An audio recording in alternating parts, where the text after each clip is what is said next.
আপনারা কখনো কি আমুলের এই আইসক্রিমটা খেয়েছেন, ম্যাঙ্গো আইসক্রিম? এটা হচ্ছে আমুলের কিং আলফানসো আইসক্রিম। এর আগেও তো অনেক ম্যাঙ্গো আইসক্রিম খেয়েছি, এরা অন্য অনেক ব্র্যান্ডের, কিন্তু এই আমুলের কিং আলফানসো আইসক্রিমটা প্রথমবার কিনলাম।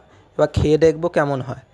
এটা পুরো খুলে দেখলাম, আমের খুব সুন্দর গন্ধ বেরোচ্ছে। এরকম গন্ধ অন্য কোনো আইসক্রিমের পাইনি। খুব সুন্দর আমের গন্ধ বেরোচ্ছে। আর একটুখানি নিলাম, এখন পুরো জমে আছে। একটুখানি নিলাম, খেয়ে দেখলাম খুব খুব ভালো টেস্ট। মনে হচ্ছে পুরো যেন আসল আম খাচ্ছি। আমুলের কিং আলফানসো আইসক্রিমটা খুবই ভালো খেতে। অন্য যে কোনো আইসক্রিমের চেয়েও, সেটা কাপ হোক বা স্টিক, আইসক্রিমের চেয়ে ভালোই খেতে। এই প্রথমবার আমুলের কিং আলফানসো আইসক্রিমটি খেলাম। 35 টাকা দাম আর 125 ml আছে। আপনারা কি কখনো এই আমুলের কিং আলফানসো আইসক্রিমটি খেয়েছেন কিনা তাহলে কমেন্ট করে জানাবেন। আর ভিডিওটি ভালো লাগলে লাইক, শেয়ার ও সাবস্ক্রাইব করে দেবেন। ধন্যবাদ।